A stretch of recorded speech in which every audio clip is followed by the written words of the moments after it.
So before we start with the universities, पहले मैं sir से एक बार एनएमसी के बारे में पूछ लेता हूँ कि जो न्यू गाइडलाइंस आई हैं या पेरेंट्स सबसे ज़्यादा जो सोचते हैं वो ये सोचते हैं कि अगर मेरे बच्चे ने विदेश में ये डिग्री करी है तो उसकी कोई वैल्यू इंडिया लौट करके है कि नहीं है, कि उसको वहीं अपनी डिग्री कंटिन्यू करनी पड़ेगी फर्दर। नहीं, इसमें थोड़ा सा अभी कंफ्यूजन है। इंडिया में जो बीमारियाँ होती हैं वो उन कंट्रीज़ की बीमारियाँ नहीं हैं, तो अगर वो उसके बारे में नहीं पढ़ाएंगे, जैसे ये काफ़ी मिस सेलिंग भी होती है कि नहीं चाइना में जाइए बिकॉज चाइना और इंडिया की बीमारियां एक हैं तो वहाँ के मेडिकल इंस्टीट्यूशन बेटर पढ़ा पाएंगे इन कंपैरिजन टू रशियन, या ये रियल में है कि सिर्फ प्रोपेगेंडा है कि हर जगह पढ़ाया जाता है? देखिए, बच्चे केस स्टडी पढ़ते हैं, बच्चों के पास कोई राइट्स नहीं होते ड्यूरिंग द स्टडीज़ कि वो एक्चुअल किसी पेशेंट को ट्रीट कर सके। तो प्रॉब्लम है सर इंडस्ट्री की, जैसे अगर आप देखें 20 to 23 lakh students, if I am not wrong, आपका मेडिकल का प्रिपरेशन करता है, सिर्फ 1 लाख बच्चों का सिलेक्शन होता है। तो ये बचा 22 लाख कितने साल तक के लिए वेट करेगा डॉक्टर बनने के लिए? तो ऑब्वियसली उसके लिए फिर अब्रॉड का ही ऑप्शन बचता है।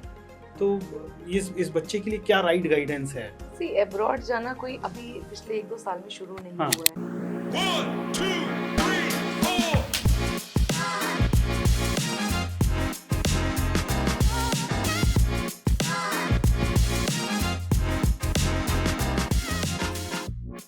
Hi everyone, my name is Mudit Pandey. I am the co-founder of My Admission Card and president of सेवी फाउंडेशन। जैसा आप सब जानते हैं कि आजकल मेडिकल को लेकर के हमारी पूरी इंडस्ट्री में बहुत सारे सवाल हैं पेरेंट्स के और स्टूडेंट्स के। तो इसके मद्देनज़र मैंने आज डिसाइड किया 2 स्पेशल गेस्ट मेडिकल फील्ड से बुलाने के लिए, एक directly Semey medical university and West Kazakhstan university से मिसेस निशु महिंद्रा, और दूसरे बहुत ही सीनियर एडवाइज़र हमारी मेडिकल इंडस्ट्री के Mister Kaul. Up to you madam, please introduce yourself. Yeah, thank you so much for inviting us, Mr. Mudit. I'm Nishu Mahendra. I'm representing mainly Semi Medical University and West Kazakhstan Medical University. Both are the government medical university and one of the oldest medical university in CIS country. And along with us, we have a special guest, Mr. Ravi Kaul. Hello sir, welcome sir.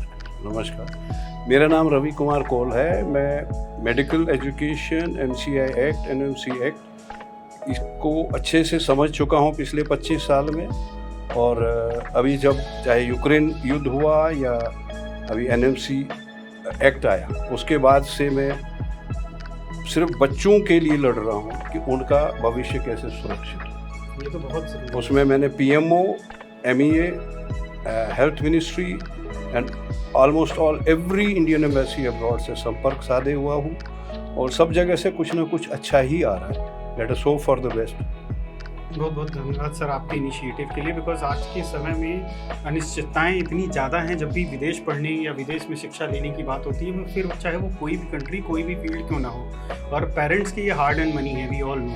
तो बहुत ही ज़रूरी है कि बच्चों को right guidance मिले। So before we start with the universities, पहले मैं सर से एक बार NMC के बारे में पूछ लेता हूँ कि जो न्यू गाइडलाइंस आई हैं या पेरेंट्स सबसे ज़्यादा जो सोचते हैं वो ये सोचते हैं कि अगर मेरे बच्चे ने विदेश में ये डिग्री करी है तो उसकी कोई वैल्यू इंडिया लौट करके है कि नहीं है, कि उसको वहीं अपनी डिग्री कंटिन्यू करनी पड़ेगी फर्दर। नहीं, इसमें थोड़ा सा अभी कंफ्यूजन है, क्योंकि जब NMC गैजेट आया 2021 में, उसके बाद कई पेरेंट्स ने, स्टूडेंट्स ने, कंसल्टेंट्स ने, सब ने NMC से ये पूछने की कोशिश की भाई कि अगर जाएं तो जाएं कहाँ। डिफरेंट सेक्शंस की डेफिनेशन दी, उस पे वो सिर्फ वही सेक्शंस ही वापस जवाब में दे रहे थे। तो कुछ समय रुकने के बाद I started writing to PM कि भाई ये NMC बच्चों को जो लॉ ग्रेजुएट नहीं है, they are going for medical education, उनको ये लीगल जवाब क्यों दे रहे? They should give them in a simpler language. काफ़ी ज़्यादा प्रेशराइज करने के बाद उन्होंने एक FAQs निकाले, काफ़ी ज़्यादा। उसमें भी सेक्शन 13(4)B को आज तक उन्होंने एक्सप्लेन नहीं किया। और अब अगर मान लो पूरा उन्होंने गैजेट हमें एक्सप्लेन कर दिया, उसमें फिर भी स्टूडेंट को कौन बताए कि कौन सी कंट्री उस गैजेट के सभी गाइडलाइंस को फॉलो करती है और कौन सी नहीं करती है। प्रॉब्लम ये है बच्चे के लिए।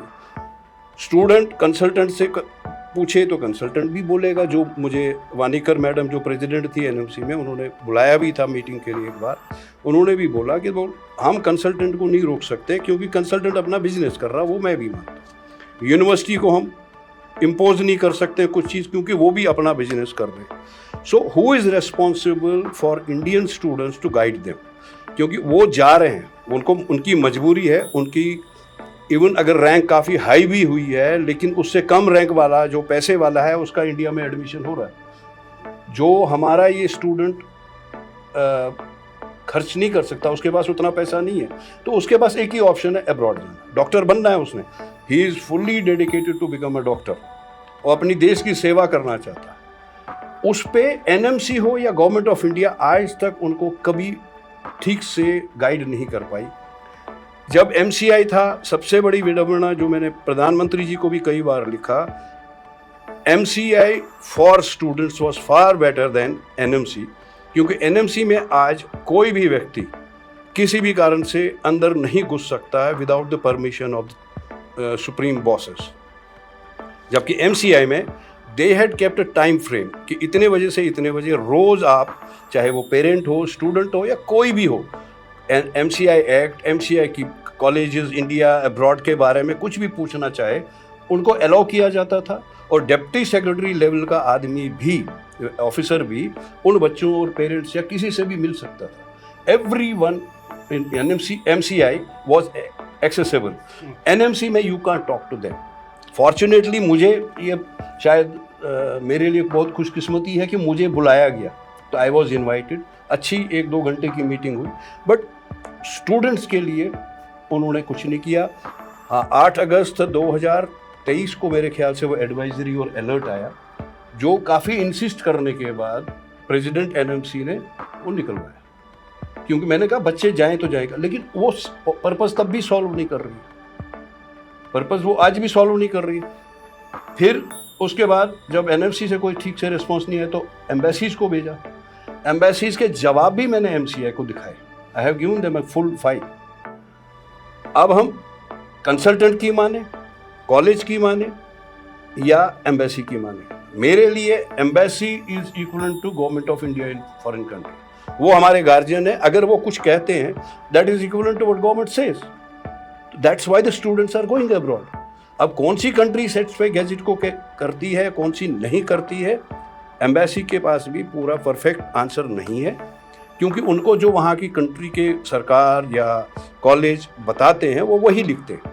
But it should be NMC who should find it out in coordination with MEA. तो सर ये एनएमसी जो है वो क्या आरटीआई के अंदर नहीं आती? आरटीआई में जवाब क्या आता है? मेरे को मैक्सिमम आरटीआई के जवाब 365 दिन के बाद आए। ओके। और ये हम क्रिएट नहीं, RTI act is something different, क्योंकि आरटीआई में क्या है, मैंने कुछ पूछा, वो एक्ट में लिखा हुआ है, वो वही सेक्शन उठा के आपको देंगे। They can't create information that. उसमें आरटीआई के बदले मैंने 150, 200, 250 पेज की भी चिट्ठियां लिखी है।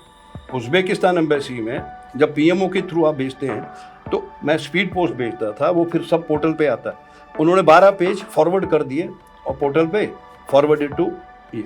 फिर मैंने डायरेक्टर जो पीएमओ, उनको मैंने कहा ये 200 पेज की चिट्ठी क्या 20 पेज में उनको समझ आएगी? तब उन्होंने दोबारा चिट्ठी इशू करी, जो मेरे पास घर पे स्पीड पोस्ट भी आई। उन्होंने पूरा उनको लिख दिया कि अभी कुछ भी एक्शन इस पे ना लें। फिर मेरे वो पूरा पेज कोरियर उधर एम्बेसी में कर दिया, बट परफेक्ट जवाब कोई एम्बेसी नहीं दे पाती। सो अभी जो प्रॉब्लम है सर इंडस्ट्री की, जैसे अगर आप देखें 20 to 23 lakh students, if I am not wrong, आपका मेडिकल का प्रिपरेशन करता है, सिर्फ 1 लाख बच्चों का सिलेक्शन होता है। तो ये बचा 22 लाख कितने साल तक के लिए वेट करेगा डॉक्टर बनने के लिए? तो ऑब्वियसली उसके लिए फिर अब्रॉड का ही ऑप्शन बचता है। तो इस बच्चे के लिए क्या राइट गाइडेंस है? सी अब्रॉड जाना कोई अभी पिछले 1-2 साल में शुरू नहीं हाँ, हुआ है। So it is a history, a rich history of more than around 30 years before. So there are many specialized doctor, बहुत वेल रेप्यूटेड डॉक्टर अगर आज आपकी डेट में देखें, even in the government organisations established doctor, अच्छे नाम वाले doctors जो पास हिस्ट्री में रशिया में या that time Soviet Union, we should say obviously ये कजाकिस्तान, जॉर्जिया, किर्गिस्तान, सब it was a part of USSR. इन सभी के बच्चे पास आउट होके ऑलरेडी अच्छे established doctors हैं. Over the time obviously when the unclarity, uncertainty has come, because जैसे sir ने बोला NMC से पहले MCI हुआ करता था. MCI एक लिस्ट जारी करती थी जिसमें वो क्लैरिटी होती थी कि बच्चे इन यूनिवर्सिटी में जा सकते हैं and there were certain formalities उस यूनिवर्सिटी को उस लिस्ट में आने के लिए.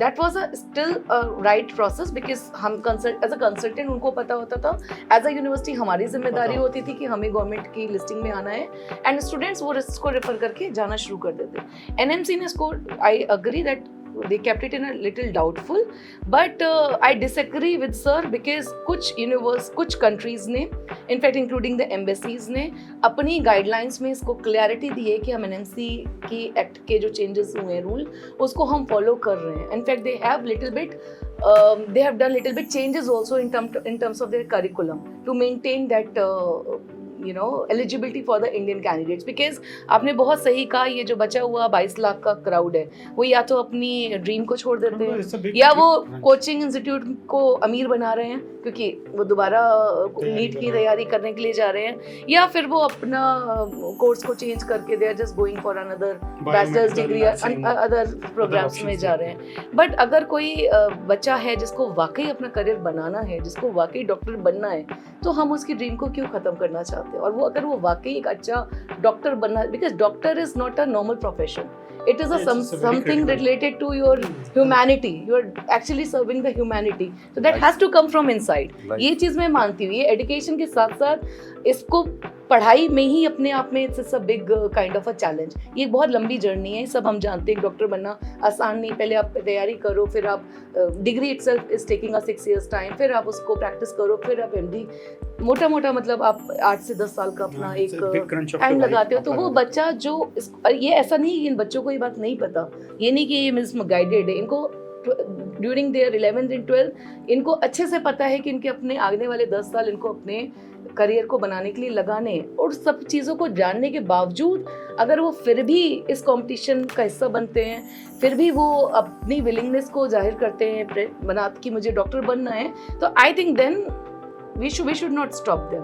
तो वहाँ पे फिर अपॉर्चुनिटी आती है स्टडी अब्रॉड की. अब इंडिया में क्योंकि सीट्स नहीं हैं तो फिर वो बच्चे अब्रॉड जाना शुरू करें. मैं फिर से रिपीट करूँगी, ये कोई नई बात नहीं है. पिछले 3-4 साल में जाना शुरू नहीं हुआ है, पिछले 30 साल से बच्चे ऑलरेडी बाहर जा रहे हैं. हाँ, नंबर्स इंक्रीज हो रहे हैं बिकॉज अवेयरनेस बढ़ रही है, सोशल मीडिया बढ़ रही है, टेक्नोलॉजी बढ़ रही है, end of course number of institution and universities भी बढ़ रहे हैं. तो इस पे मेरा एक सवाल अगेन आपसे ही होगा. अभी करिकुलम के ऊपर जैसे आपने बोला, सर आप भी अपना इस पे लाइट शेड कर सकते हो. जैसे मैंने कई जगहों पे पढ़ा है कि इंडिया में जो बीमारियां होती हैं वो उन कंट्रीज़ की बीमारियां नहीं हैं. तो अगर वो उसके बारे में नहीं पढ़ाएंगे, जैसे ये काफ़ी मिस सेलिंग भी होती है कि नहीं चाइना में जाइए बिकॉज चाइना और इंडिया की बीमारियां एक हैं, तो वहाँ के मेडिकल इंस्टीट्यूशन बेटर पढ़ा पाएंगे इन कंपैरिजन टू रशियन. या ये रियल में है कि सिर्फ प्रोपेगेंडा है कि हर जगह पढ़ाया जाता है? देखिए, बच्चे केस स्टडी पढ़ते हैं, बच्चों के पास कोई राइट्स नहीं होते ड्यूरिंग द स्टडीज़ कि वो एक्चुअल किसी पेशेंट को ट्रीट कर सके. पहली चीज़ हमें जाननी है. केस स्टडीज़ में अच्छी university, I will not say the अच्छी यूनिवर्सिटीज़ के करिकुलम में इंक्लूड होता है that you will have to actually aware about general diseases, जो जनरल डिजीजेस होती हैं, चाहे आपकी कंट्री में वो डिजीज़ हो या ना हो. उसके बाद आता है प्रैक्टिकल एक्सपोजर, जो कि बच्चे इंटर्नशिप के थ्रू करते हैं. तो yes, that is a fact कि बच्चे जब इंटर्नशिप करते हैं, तो सपोज जो बच्चा कजाकिस्तान पढ़ रहा है, जॉर्जिया पढ़ रहा है, उज्बेकिस्तान पढ़ रहा है, वो अपनी ही कंट्री के हॉस्पिटल्स में काम कर रहे हैं और वहीं के डिजीज़ को कर रहे हैं. लेकिन यहाँ पे अब रोल स्टार्ट होता है यूनिवर्सिटीज़ का. यूनिवर्सिटीज़ आज की डेट में एक्सचेंज प्रोग्राम स्टार्ट कर दिए in the collaboration with Indian hospitals, जहाँ पे वो अपने बच्चों को समर वेकेशंस में, like our university, Semey medical university is offering the exchange programme with in the collaboration with DY Patil and Santosh medical university. हम बच्चों को इनकरेज करते हैं कि आपकी जो 2 महीने की छुट्टियां होती है, हम घर में बैठने की जगह उसमें से सिर्फ 3 हफ्ते इन हॉस्पिटल्स में लगाएं. इस हॉस्पिटल्स में आप वर्क करेंगे under the supervision of doctors. Practice of मतलब आप प्रिस्क्रिप्शन तो नहीं राइट कर सकते लीगली, बट आप प्रैक्टिस 3 हफ्ते आप किसी डॉक्टर के सुपरविजन पे काम कर रहे हैं, तो definitely it will enhance your skills. ये बच्चे पे और बहुत कुछ यूनिवर्सिटी के कोलैबोरेशन पे डिपेंड करता है कि कैसे हम उनकी स्किल्स को एनहांस कर सकते हैं. ठीक है. So coming back to you sir, कि एक जनरल रिक्वायरमेंट क्या होती है वर्ल्ड की यूनिवर्सिटीज़ की, इसमें बाद में हम सेमी मेडिकल की भी जानना चाहेंगे, बट अभी जो अपार्ट फ्रॉम तजाकिस्तान भी और कंट्रीज़ हैं, एक जनरल रिक्वायरमेंट क्या है? बच्चे मान लीजिए मुझे पढ़ने जाना है MBBS फॉर एग्जांपल, और मैंने नीट दिया और मेरा इंडिया में नहीं हुआ, तो आप मुझे क्या गाइडेंस करोगे? मुझे और क्या चाहिए होगा in terms of NEET score और व्हाट्सएवर? क्या जनरल एलिजिबिलिटी क्राइटेरिया है basically? General eligibility most of the countries जो MCI की लिस्ट में थे, NMC की भी लिस्ट में थे, इन्होंने वो हटाया. सबसे पहले इसमें और भी ऐड करूँ, वो लिस्ट जो लिस्टेड कॉलेज पहले थे अराउंड इन 2000 के आसपास, 2004 तक, उनमें गवर्नमेंट ऑफ इंडिया नॉमिनेशन पे उन कॉलेजेस में USSR में बच्चे भेजती थी. यूजी पीजी सब चीज़ के लिए गवर्नमेंट के खर्चे पे बेचती थी। अचानक फिर 2015, 16, 18 के बाद ये जो एनएमसी आ गया 19 में, इन्होंने वो लिस्ट उड़ा दी, वी डोंट एंडोर्स। ठीक है, एंडोर्स नहीं करते तो कुछ तो बताओ कहाँ जाएं। वही जो मैडम ने अभी कहा कि नहीं, इनसे नहीं प्रॉब्लम है। Kazakhstan is the only country जिन्होंने अपना मेडिकल एजुकेशन का कानून 2018 में अमेंड किया है। बाकी सारी कंट्रीज 2021 के बाद अब गैजेट को मैच करने के लिए कर रही हैं। ठीक है। That is the biggest difference between Kazakhstan and rest of the world. दूसरी चीज जो उनका क्राइटेरिया है दैट इज 10+2 विद पीसीबी होना चाहिए। उसके बाद गवर्नमेंट ऑफ इंडिया सभी कंट्रीज को लिखती थी कि आप 10+2 50% पीसीबी या रिजर्व कैटेगरी हो तो पीसीबी 40% और 17 साल की उम्र उस साल 31 दिसंबर को होनी चाहिए जिस साल एडमिशन ले रहा है। जब नीट आया तो इन्होंने लिखा कि डोंट इशू एडमिशन लेटर और visa to anyone student unless he is NEET qualified. NEET qualified means वही 100 या 150, 125 जो भी कट ऑफ होगा उस पे जा सकता है, उसमें कोई रेस्ट्रिक्शन नहीं। ठीक है। देयर आर, मतलब देखो मैं ये नहीं कह रहा हूँ कि जैसे ये निशु जी भी शायद मान जाएंगी, कुछ ऐसी कंट्रीज भी हैं even if you don't have PCB वहाँ आपको डॉक्टर बनाया जा सकता है, विदाउट बायोलॉजी आपको बनाया जा सकता है। बट देयर आर सट, ये यूएसएसआर की जो कंट्रीज थी CIS, ये आज शुरू नहीं हुई।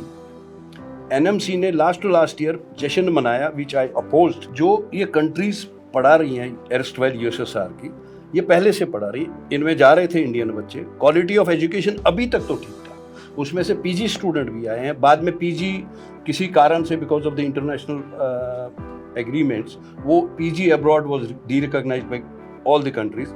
एक दूसरे का पीजी रिकॉग्नाइज नहीं हो रहा है, बट यूजी इज रिकॉग्नाइज्ड 2019 तक भी, उसके बाद भी। 2021 से इन्होंने जब ये लिस्ट विस्ट सब हटाने शुरू कर दिए, उसके बाद WFME का हमें रिकॉग्निशन लास्ट ईयर मिला। खूब चिट्ठियां निकली, खूब सेलिब्रेशन हुआ नेशनल मेडिकल कमीशन कि हमें मिला and our degree is recognised whole world, ये सब फलाना ढिमका। I oppose them through X also, through letter also कि आप सेलिब्रेट क्यों कर रहे हो। उन्हीं कंट्रीज के खिलाफ आज लिख रहे हो क्योंकि Kyrgyzstan, all CIS countries are already recognised by WFME since last so many years. हम उनको विरोध कर रहे हैं लेकिन अपना जश्न मना रहे हैं। Why, what's this? Isn't it double standard? बच्चे को डिसीव हो रहा है कि क्या करें क्या ना करें। They should come out with perfect guidelines कि कहाँ जाना चाहिए। इफ नॉट इंडिया, एजुकेशन हर जगह खराब नहीं है, हर जगह बहुत अच्छी भी नहीं है, लेकिन कुछ जगह है जो अच्छी हैं, जिसमें कई सालों से बच्चे आ रहे हैं। You are giving licence to them. कुछ जगहों का क्या आप नाम ले सकते हैं? 2-3 कंट्रीज का at least. few colleges in Kazakhstan are very good. I would like to say जो सेमी मेडिकल यूनिवर्सिटी है ये CIS की, क्योंकि उस टाइम पे USSR हुआ करता था, ये पहली यूनिवर्सिटी है जिसने इंग्लिश मीडियम में पढ़ाई स्टार्ट करी थी मेडिकल स्टूडेंट्स के लिए। And that was the time जो अभी सर ने बोला कि उस टाइम गवर्नमेंट अपने पैसे पे बच्चों को भेजा करती थी वहाँ पे डिग्री के लिए। सो ये उस टाइम की यूनिवर्सिटीज हैं, ये कोई आज की डेट में private colleges popped up like mushroom जो कंट्रीज में हो रहे हैं, इट्स नॉट लाइक दैट। तो यस, मैं सर की बात को अग्री करूंगी, हर कंट्रीज में कजाकिस्तान का, because I am there from there, तो I am of course I will repeat that, but Kazakhstan के अलावा बाकी भी कंट्रीज की अगर हम बात करें, वहाँ पे भी अच्छी पुरानी यूनिवर्सिटीज़ हैं इंक्लूडिंग रशिया। बट वो बाद में कैसे वो स्पॉइल्ड हुई, कैसे NMC के एक्ट को उनको स्ट्रिक्ट करना पड़ा because of some unethical practices which started happening in universities, वो एक सब्जेक्ट ऑफ डिस्कशंस है। जैसे सर आपने अभी बोला, आपने मैम बोला कि मशरूम की तरह मेडिकल कॉलेजेस पॉप अप हो रहे हैं, वो भी मीन कर रहा है क्या वो खतरे की घंटी है बच्चों के लिए कि ऐसे कॉलेजेस में ना जाएं जिसकी कोई हिस्ट्री नहीं है? इसमें मैं आपको बता दूं, कॉलेज बनने में कोई दिक्कत नहीं, but if you have the infrastructure, hospital है, सब कुछ है। और as per the president of NMC उन्होंने एक नोटिफिकेशन भी निकाला था कि फॉरेन मेडिकल कॉलेज बन रहा और बनते ही इंडियन मेडिकल स्टूडेंट कैसे घुस रहा उसमें, unless they have a batch from local batch out of the university। ये सब प्रॉब्लम है। ये रिसर्च बेसिकली बच्चे को करना चाहिए पहले। वो कैसे करेगा? देखो, नहीं, बच्चे के लिए गाइडेंस के लिए तो हम कंसल्टेंट्स कंसल्टेंट है, लेकिन government should come up with some formula. affirm this. I will not take a name, but of course of the colleges. But मैं personally visit पे मेरी किर्गिस्तान में उज्बेकिस्तान नहीं, this Georgia, because I was a part of Georgian Asian Chamber of Commerce, तो मेरा काफ़ी वहाँ पे काम रहता था. Within I think 1,000-1,500 square feet में वो medical college खुलने start हो गए थे, and that was the time I think 2018 and 19. अभी इंडिया के जो बच्चे बैठे होते हैं वो कंसल्टेंट पे इस होप से जाते हैं कि कंसल्टेंट उनको राइट गाइडेंस देंगे. पेरेंट्स भी कहीं ना कहीं बिलीव करते हैं कि भाई consultant, because obviously consultant they charge service charges, जिसको मैं जायज़ मानती हूँ, ये उनकी मेहनत है. ठीक है. बट उसके बाद सारा जो रिस्पॉन्सिबिलिटी होती है मेरे पॉइंट ऑफ व्यू से, दैट इज फॉर कंसल्टेंट. ये उनकी जिम्मेदारी है. दे बच्चे के पर्सनली लिए go research and work visit and check करें. ऑथेंटिसिटी. एंड प्लस जो मुझे लैक लगता है एट द मोमेंट हमारी इंडस्ट्री का, मेडिकल इंडस्ट्री में, the awareness and the knowledge. हमारे कंसल्टेंट इसको सिर्फ एक बिजनेस की तरह लेते हैं कि एक यूनिवर्सिटी आई, उस पर ये फीस है, हमें इतना पैसा देना है, लेना है, व्हाटएवर द कमर्शियल, और हमें ये बेचनी है.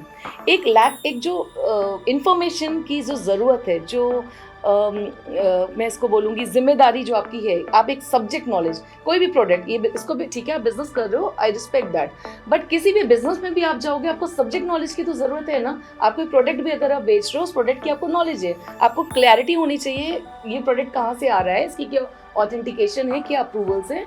वो हमारी इंडस्ट्री का सबसे बड़ा लैक है कि people are just doing the भेड़ चाल, जिसको हम हिंदी में शुद्ध बोले. ये बस भेजना है बच्चों को, कहाँ भेजना है, क्या भेजना है, उसकी कोई ड्यू डिलिजेंस रिसर्च जिसे बोली जाती है, एक अच्छी ऑर्गेनाइजेशन को करनी चाहिए, वो नहीं हो रही है. Maybe sir will agree to me this. NMC list के ऊपर भी काफ़ी चीज़ें मैंने एनएमसी को बोली कि लिस्ट दो ताकि बच्चा एजुकेट हो. वो उन्होंने कहा मुझे कि आप एमईए से बात करो. मैं कहा उनसे बात हो चुकी है, you will be responsible for that. Then they give me a letter also कि we are coming up with some list very soon. 1.5 साल हो गया उस चिट्ठी को, अभी तक लिस्ट नहीं दी. एमसीआई एनएमसी से क्यों बेटर है, एक पॉइंट और बताता हूँ. 2007 में भी ऐसा कन्फ्लिक्ट हुआ जब अचानक से वो पॉपअप जो मशरूम की तरह कॉलेज खुले, 250 कॉलेज खुले चाइना में. मीडिया में आवा, मीडिया उस टाइम मेरे पास भी आया, मैं तब था, मैंने भी उनको कुछ थोड़ा सा ज्ञान दिया, तो काफ़ी हाइप हुआ. हाई कोर्ट दिल्ली में भी केस हुआ, वो चलते उस टाइम एमसीआई ने एक्शन लेके they went to China, made a round. उसके बाद 40-45 कॉलेज की लिस्ट निकली. They put bar on number of seats as well. आज की डेट में जो प्राइवेट कॉलेज खुल रहे हैं अब्रॉड में, स्पेशली यहाँ का तो मुझे नहीं पता, अब्रॉड में there is no limit of seats. आप जहाँ पे, वही वानीकर ने बोला एम्स का 60 सीट या 100 सीट हमारी दिल्ली में है, इतना बड़ा कैंपस है. अब्रॉड में छोटे छोटे में इतनी कितनी सीटें हैं मैं बोल नहीं पाया, क्योंकि 500,000 से ऊपर भी जाता है. You don't have college seats to keep them sitting. और हम कहते हैं कि अब्रॉड में, दैट्स अ फैक्ट, 10 से 12 बच्चों का बैच होता क्लास में. अभी भी वही चल रहा है, 10 से 12. बट जब आप 5,000 भेजोगे बच्चे, 500 भेजोगे, को कहाँ आप 10 के बैच में करोगे? उतने टीचर कहाँ से समाना? वो चीज़ उस पर अंकुश लगाना चाहिए, नॉट कि ये भी दो वो. अच्छा, इंटर्नशिप के बारे में आपने बोला, बीमारी के, वाई इज गवर्नमेंट इंसिस्टिंग कि फॉरेन से जो डॉक्टर आए वो अब्रॉड में इंटर्नशिप करें? वो तो वहाँ की बीमारी का सीख के आएगा ना, practical training.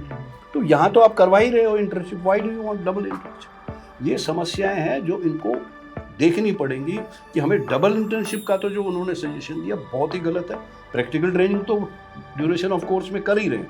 Why do you need internship of ever? Okay, so वो मूविंग फॉरवर्ड, यहाँ पे अभी मेरा भी कुछ टेक है, मैं वो बाद में बताऊंगा, बिकॉज अभी हमें सेमी मेडिकल यूनिवर्सिटी के बारे में थोड़ा और जानना है. Towards the end of the episode मैं अपना छोटा सा एक एक्सपीरियंस यूके का बताऊंगा, क्योंकि 2007 में वहाँ पे भी इसी तरह मशरूम्स की तरह बहुत से प्राइवेट कॉलेजेस खुले थे, फिर गवर्नमेंट के एक्शन से वो क्लोज डाउन हुए थे. उसमें बहुत से बच्चों का फ्यूचर भी अटका था. बट हाँ, ये मैं एग्री करता हूँ कि जैसे ऑस्ट्रेलिया में एरी है कि वो एक रिकग्नाइज्ड करते हैं कंसल्टेंट को कि अगर आपको ऑस्ट्रेलिया आना है तो इस कंसल्टेंट से ही इन्फॉर्मेशन लेके आएँ, और वो ड्यू डिलिजेंस उस कंसल्टेंट का वो गवर्नमेंट करती है. आई थिंक मेडिकल में भी ऐसा कुछ एक स्टेप होना चाहिए. I have written to PMO ने उस चिट्ठी पे अंडरलाइन किया वहाँ पे, we must get registered, these medical education consultants registered, this so should that be- we are responsible and answerable to the government as well as the. आज की social responsibility होती है that should be there. Consultants के shoulder पे, That तो is make most sure important. करना कि वो बंदा भी उतना राइट है इज़ वेरी इंपॉर्टेंट बिकॉज आजकल एज अ कंसल्टेंट भी मैं बताऊँ, अभी भी यूरोप में भी सेम चल रहा है, जो मैं अभी भी देखता हूँ। बहुत छोटे छोटे कॉलेज हैं एक बिल्डिंग के, और उसमें आराम से वो इंडिया से 100-200 बच्चे लेके चले जाते हैं, ठीक है। और उसमें क्या है, उनको ऑब्वियसली रॉन्ग गाइडेंस होती है, ये तो है, कंसल्टेंट्स अपने लिए भी रॉन्ग गाइडेंस कर रहे होते हैं। बट बच्चे में भी 2 कैटेगरी है वहाँ पे। एक तो वो है जो सिर्फ वहाँ कमाने जाना चाहता है, जो बेसिकली इलीगल इमिग्रेंट का रूट है इजी स्टूडेंट वीज़ा के थ्रू, और एक है जो एक्चुअली पढ़ने जाना। मुझे फिक्र इस पढ़ने जाने वाले बच्चों की है, जो बेचारे जाते हैं। That's what we are worried वहाँ about. पे ये बच्चे जो हैं पिस जाते हैं गेहूं में घुन की तरह कि भैया हम तो यूरोप पढ़ने आए थे और देखा एक बिल्डिंग का पूरा कॉलेज बना है, एक क्लास चल आपने रही एक है। बहुत अच्छा टॉपिक ये इनफैक्ट दिया है, बहुत क्योंकि hard जो है। हम अभी बात कर रहे हैं consultant, NMC, MCI, I think एक पेरेंट्स का भी उतनी ही रिस्पॉन्सिबिलिटी है Agreed. जितनी हम सबकी है इस चैप्टर में। तो ये मैं आपकी बात से अग्री हूँ। I have seen in my of course 12 year career कि पेरेंट्स ही कई बार आके आपको इस तरह की अनएथिकल कि चीजों भाई के बस लिए भेज दो इनकरेज मेरे करते बच्चे हैं जो आप जस्टिफाई नहीं कर वो सकते हो। जो सोशल सोसाइटी का प्रेशर होता है, मैं भी Exactly. फेस करता हूँ। मुझे भी इतना ही टाइम हो रहा है, मैम काउंसलिंग Exactly. करते हैं कि नहीं बस मेरे बच्चे को भेज दो। Exactly. So this is actually I agree कि यहाँ पे जितने भी स्टेक होल्डर्स हैं सबकी इक्वल रिस्पॉन्सिबिलिटी बढ़ती है। 100%. And moving forward, ma'am, can you just help us to know a bit more about semi medical university requirements, intake कौन से हैं और क्या ट्यूशन फीस है, कुछ स्कॉलरशिप है कि नहीं है, ये सारा Sure. कुछ आप, मैं एक साथ ही समराइज कर रहा हूँ क्योंकि हमारा एपिसोड ऑलरेडी काफ़ी डिस्कशन में जा रहा है, तो अगर आप So sure, thank you for this question.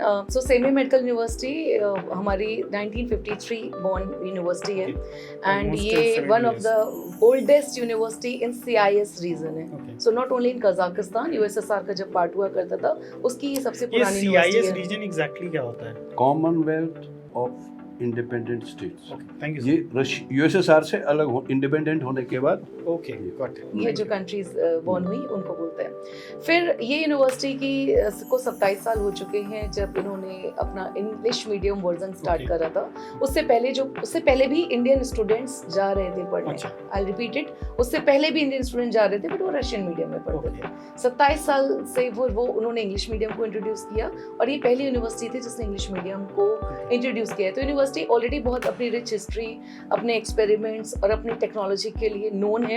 Ranking के पॉइंट ऑफ व्यू से कजाकिस्तान में ऑब्वियसली रैंक्ड 1 पे ये हमेशा रहती है, अपने रिसर्च के लिए ये मानी जाती है। रिसेंटली हमारे भी जब हमने ये 25 साल कंप्लीट करे थे 2 साल पहले, then we had a small celebration. तो ये मैक्स हॉस्पिटल से हमारा टाई अप हुआ था, जिसमें हमने बच्चों को अपॉर्चुनिटी दी कि हमारे सेम आपके क्वेश्चन का जो मैंने आंसर दिया कि वो बच्चे वहाँ पे पढ़ तो रहे हैं, बट उससे उनको प्रैक्टिकल नॉलेज को, इनहेंस स्किल्स को कैसा करें।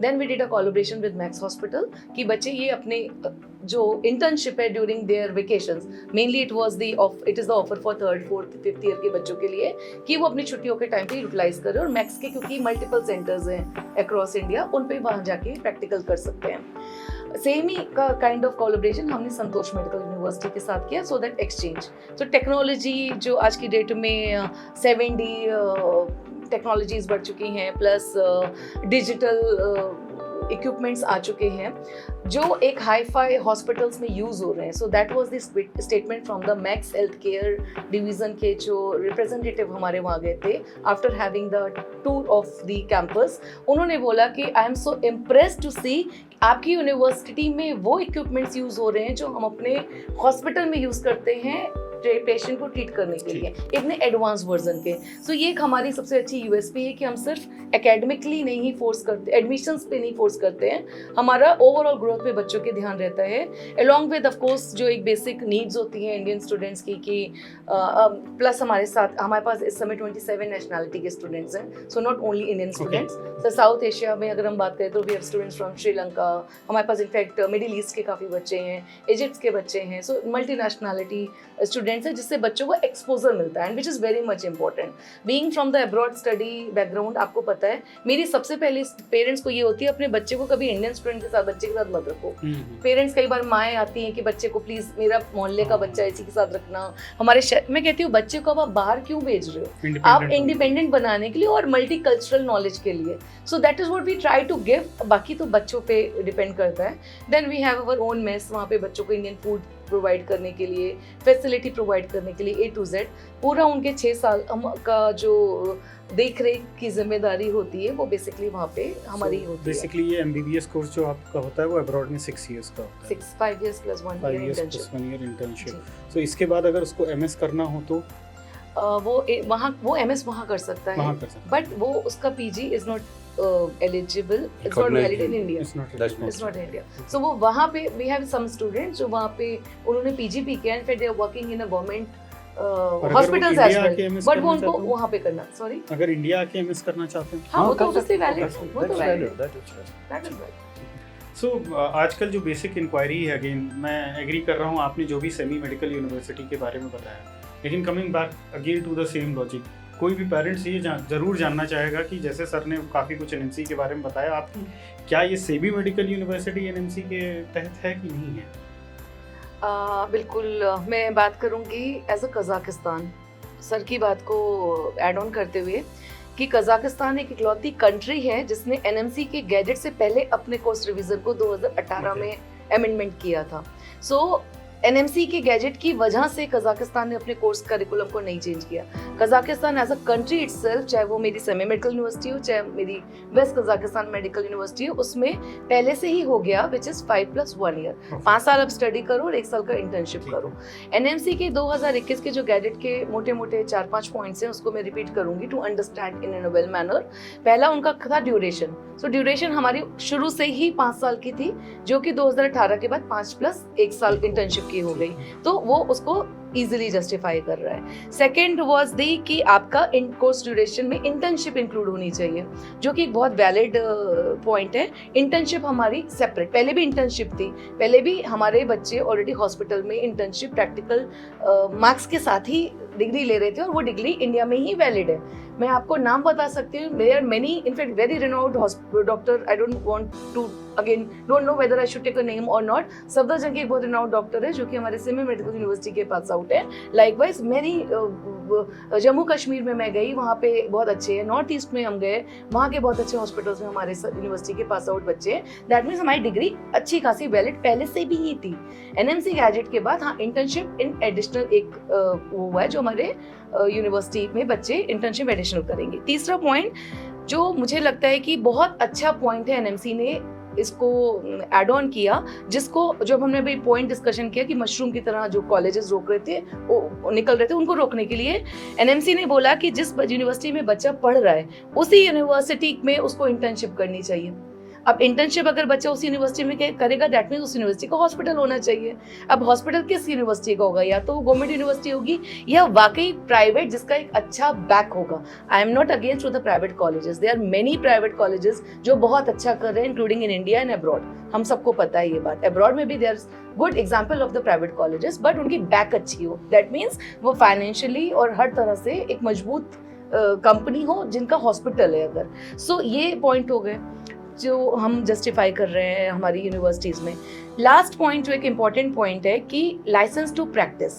NMC कहता है कि अगर वो बच्चे आप जिस भी कंट्री में पढ़ रहे हैं, यूनिवर्सिटी में पढ़ रहे हैं, अगर वो कंट्री उनको डॉक्टर बनाने के लिए लाइसेंस दे सकती है तो हमें कोई प्रॉब्लम नहीं, यानी उन बच्चों को वहाँ पे लाइसेंस टू प्रैक्टिस मिलना चाहिए।